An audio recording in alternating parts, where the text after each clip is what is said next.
Hello, everyone. This is Catryn Becker. Welcome to another episode of Good, Bad, and the Ugly, the podcast that explores what connects us all in the different aspects of business. Today, I'm joined by Chuck Swain, who I have known for a very long time, but we have not spoken in 14 years, I think, something like that. 14. Yep. Chuck Swain, we knew each other from completely different lives, so it'll be really interesting to explore how both of us have evolved in our careers to get where we are now. But he is currently the owner and investor of Modern Automotive. So welcome to the show, Chuck. Thank you, Catryn. It's so good to see you after all this time. Yeah, it's good to see you too. I'm glad to see you doing so well. Thank you. You as well. I think the last time we probably saw each other was in Australia and New Zealand. I think that's true. Yep. So my listeners may not know that, they know me in the coaching and mindfulness space now, but I used to be an environmental engineer and Chuck was an HR director and we worked for the same company once upon a time. Once upon a time. So now you're doing automotive. That seems like quite the 180. Well, when I first got out of the corporate world, I knew I wanted to have my own business. I'd had small businesses multiple times, vending machines and a cleaning company and just a lot of different things. And I just didn't feel like the corporate environment was a great fit for me after I had spent quite a bit of time in it. There's too much ego and those sorts of things. And you might have somebody that's making decisions about your compensation or your life that you don't get along with, which is not a great place to be. So I felt like as a business owner, I had more opportunity to control my own destiny. Yeah, absolutely.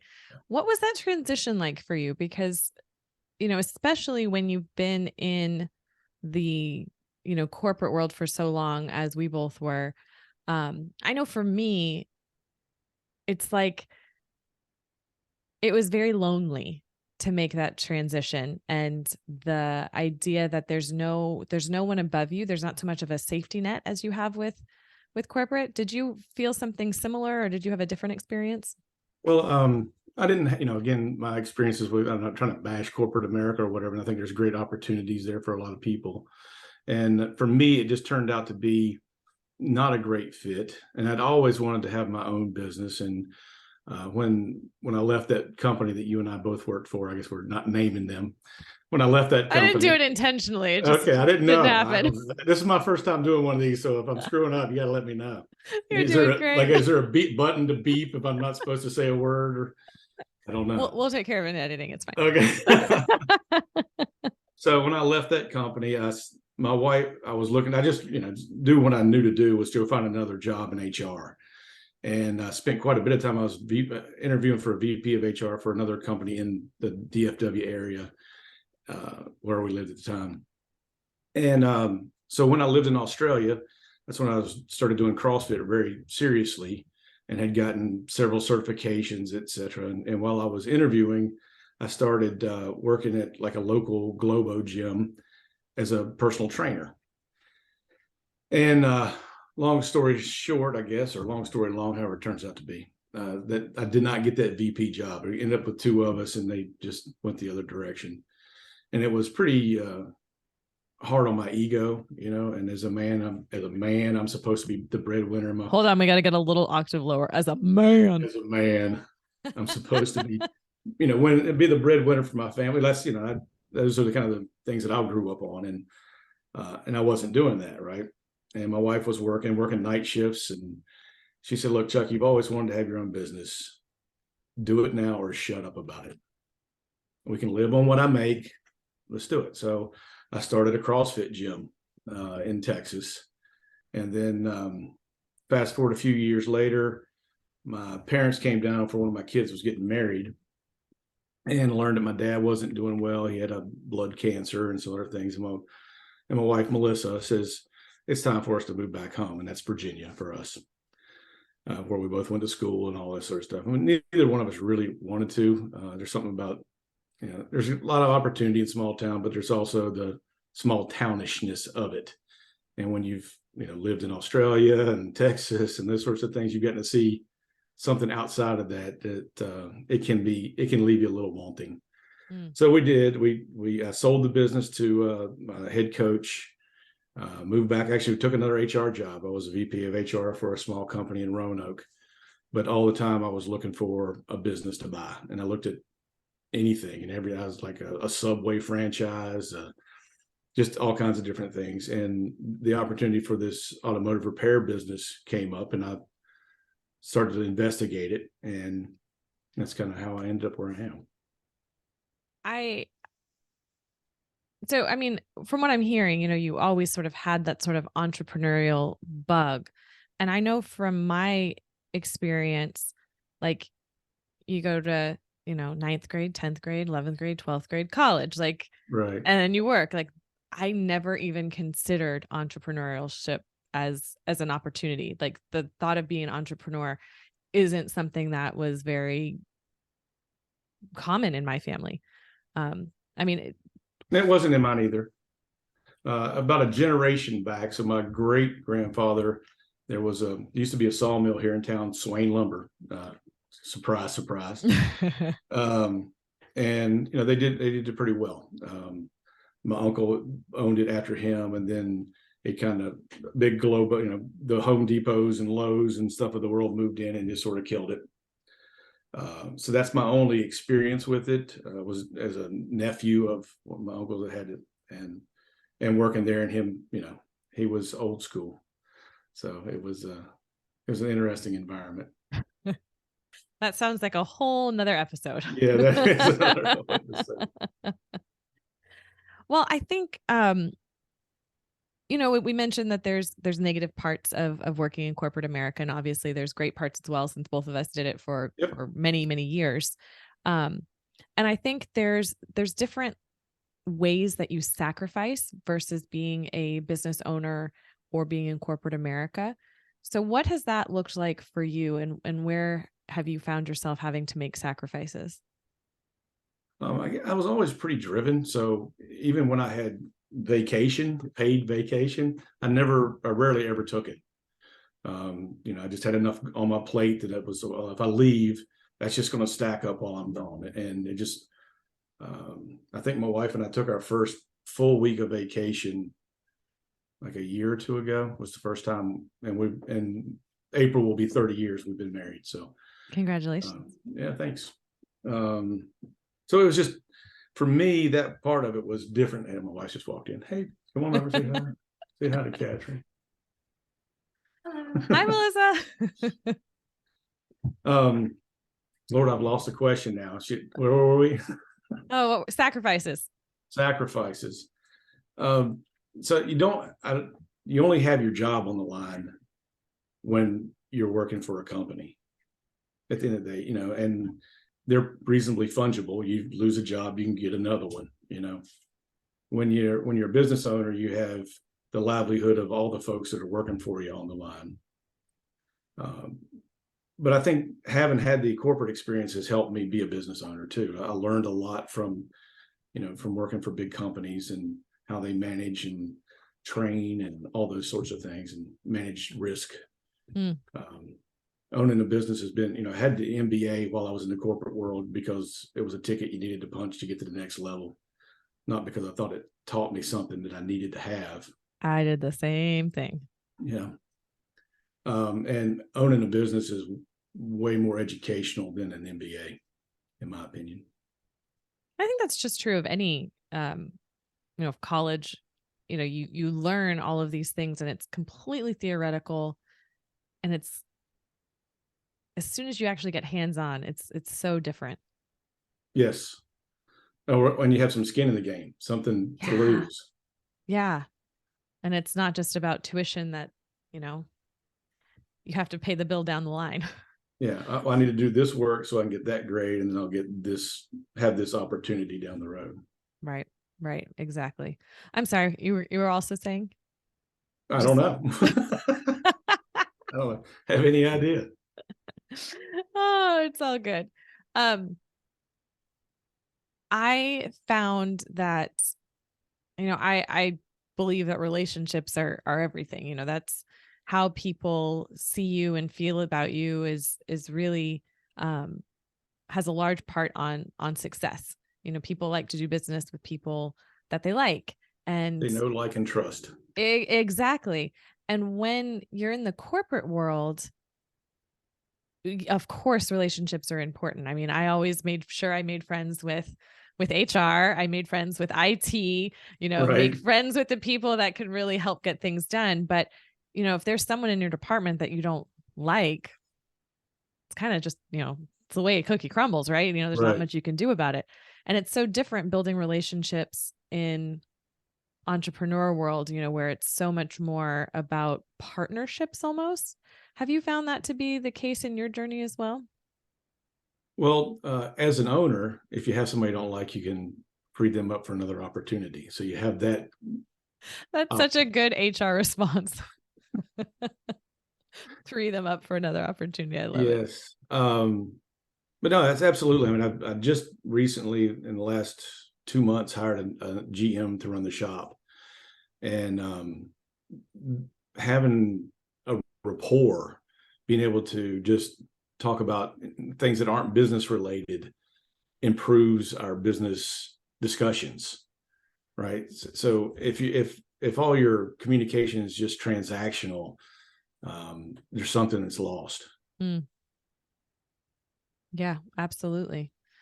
Do you think there's like do's and don'ts for building relationships? Well, so I've been reading. My current book that I'm reading is Brene Brown's Dare to Lead. Sounds like something that you would see. That would be a book that you would enjoy, and I find it very challenging because it's not my natural bend.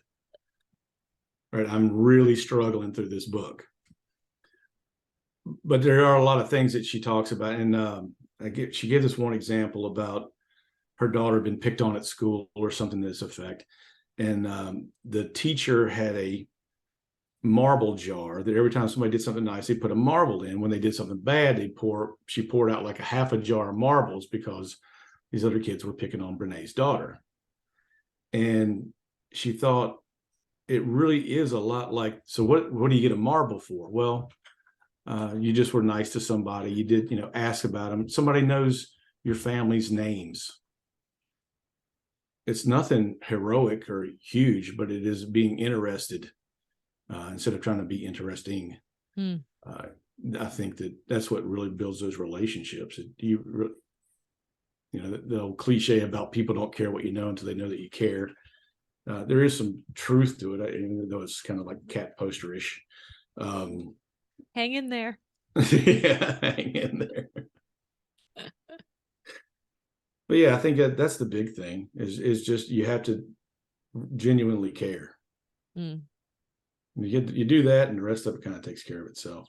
It also makes it harder. So when you're trying to free somebody up for a future opportunity, and you've been friends and working together for a couple of years, that's just way tougher. And that doesn't matter whether you own the business or it's in corporate America. I had to do it like with Jamie in South Carolina. Yeah. Because they were just going to tell him over the phone. I said, that's not right. Yeah, you have a relationship. Yeah. And he was a peer. It didn't work for me. Yeah. But I thought it was best for him. It's about caring ultimately. Yeah. Yeah. So how has it been for you with like networking and growing your business in that way? What sort of lessons have you learned along the way in regards to those aspects? I don't know that I have grown the business in terms of getting new customers and those sorts of things through networking. I really haven't much, but I have grown the business in terms of recruiting talent, attracting and recruiting talent through networking, right? It's an automotive shop, and there are only so many technicians in the New River Valley, and they all pretty much know each other. And technicians have toolboxes with wheels on them for a reason, right? So they can go or they can be asked to go, but everybody starts knowing what the hierarchy is, who's the best tech in the area, those sorts of things, who's somebody hard to work with. So working, and I didn't know any of these people, right? So I had to kind of get to know them through the texts that I had and then other things. And I think that part of networking in terms of getting into this group of people that existed in the New River Valley that I didn't really know about has been a big deal for us. I mean, we've got 12 employees and I've hired 9 of them this year. Oh my goodness. Yeah. And we're growing. I bought the business in November of 16. So the first full year was 2017, and we did just shy of $1 million of sales, and we've already broken 2 million this year. That's fantastic. So yeah, so things are going better. Things are going okay. We're not starving to death in the Swain household, thank goodness. So what's next for the Swain household then? Well, some of that is going to be spending a little bit of time away, taking little vacations here and there. In fact, next week we'll be at the Keys. Melissa's dad goes down there for like a month and fishes. And so we're going to go visit with him for a week. And we've taken, I don't know, I'm looking over at the calendar, sorry. We've taken a number of long weekends and a week or two here and there. Now that we've got the shop, kind of the business running itself. This is our home office. So we've really been building kind of the systems behind the business, processes, procedures. When you're running the business, it's hard just to recruit help because you're working a full-time job and then you get another full-time job when you get done with that one. But now that I've been able to free us up and Melissa has been able to leave her job with corporate America. Yay. Well, that's a big one. Well, since she's listening, I don't know if I can ask my second follow-up question to that. Go ahead. We can have no secrets. 30 years. You can wink if you don't want to answer. Do you recommend working with your spouse? I have seen it not go well. I met my spouse at work. I don't know that I have a spouse if it wasn't been somebody I met at work. It's only I was a bartender and she was a hostess at a restaurant that her dad owned at the time. Oh my goodness. Yes. That sounds like a soap opera. Yeah, it was. But so yeah. What's the secret then for making it work for you? Because I know for so many people, the people who are against it are like adamantly against it. I think understanding your roles, right? Being able to, at some point, because you're going to disagree. And some of the things you disagree about are big things.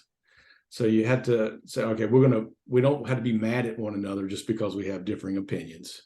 And we'll have to have a decision about where we're going to go with this opinion. And one of us has to be the ultimate arbiter of that decision. Probably because I'm a little bit more of I like to say that I am tenacious. She says hard-headed. I was like, Melissa, if you want to weigh in on this, you are welcome to join. So it tends to be me, but I mean, I try to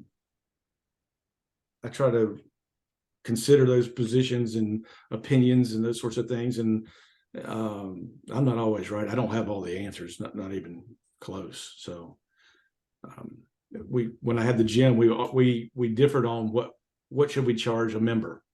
What should it cost you to be a member of our gym? And we had a lot of discussion about something like that, a lot. Well, I feel like there's a lot people could learn. I mean, you've been married 30 years, you've been working together for several years, like that. 4 kids. That takes, you must have some sort of secret or something that most people don't know. The relationship is never on the table of something that when we're going at each other, and we do, occasionally, it's never, the relationship's never part of the discussion. Like it's no, that's it, I'm leaving and taking the kids or whatever. And it's like, well, if you're going to, please take the kids. But I'm going and I'm leaving the kids. I used to say, if you're going to leave me, take me with you, please. Oh my goodness. But yeah, I think we've just had an agreement. It's till death. I told her, and I'm a better shot. So remember that. Oh goodness. Well, I I really appreciate the time that you've taken and the wise nuggets that you've shared with us. Is there anything else that we haven't covered that you would like to share? Was there something on the? I had to go back. Was there a wise nugget in there somewhere? Oh my Absolutely. God. Absolutely. Uh, you know, I think I was very afraid. I'll just share that I was so I was 50 years old. To buy the business was going to require that we take everything that we own and give the bank the opportunity to take it back away if we were unable to pay the note. It took $1 million of debt. Mm. And I was It's a big very number. afraid. I was very afraid. Negative millionaire wasn't where I wanted to be at 50. But that fear also helped make sure that I did whatever it took to make sure the business worked, that it was going to be okay. I bought an existing business. I think that's something, if you're going to make that transition, I would recommend. I listened to Cody Sanchez. I don't know if you're familiar with any of her work. Makes a lot of great recommendations around that sort of stuff. I would say I would also recommend that, because I literally got off a plane and my husband picked me up and I was like, babe, I think I'm going to quit my job. That's how mine went down. We were going to a conference and she was complaining about work. And I said, you don't have to work there. They don't, we're going to be okay. You told me this once. Now that's my turn to tell you, we'll be okay without your job. So yeah. And I think it's the best thing we've done. It's fantastic. It's good. And I think it's important for people to understand that it's an option. And so much of why people don't move forward in things is fear. Yeah. And I think often they don't take stock of the things that we do know. Right. So I was criticized a bit locally among like the wives of technicians that I was trying to hire. Well, Chuck doesn't know how to fix a car, and I don't know. If your car is broke, if you call me, I know it's a person you can see. I'm not that person. Right. We'll get you taken care of, but I won't be turning any wrenches. So you don't even have to know that bit of it. But I had, as an HR guy for 20 some years, I understood recruiting, retention, and, building the skill set of your team. Yeah. You get a good team, because in automotive repair, as an example, anybody can buy a lift and tools and all that sort of stuff. What makes the difference is the people that you have in the shop. So just making sure that you hire good people. Don't be afraid to pay good people good money. Yeah. My GM makes more than I made when I was in corporate America. So anyone listening, if you are where in Virginia? Christiansburg, southwest part of Virginia, right next to Virginia Tech. Oh, perfect. Yeah. That's the next town. That's where my mother worked. Oh my goodness. That's really cool. She worked at the vet school there. That's really cool. Well, do you have any openings? Are you hiring? I do not have contact but you. I'm always recruiting. One of the things I learned a long time ago is don't wait till you're thirsty to start digging your well. So always be looking for talent. That's you good. Never know when the opportunity arises. Absolutely. Well, thank you, Chuck, so much. We will put your contact information in there if anyone wants to reach out. Okay. Well, if anyone wants to find Chuck, good luck. Yeah. Oh, thanks, Kat. All right. Thanks everyone so much for listening. And thanks, Chuck, for the nuggets. There were nuggets and we appreciate them. Until next time.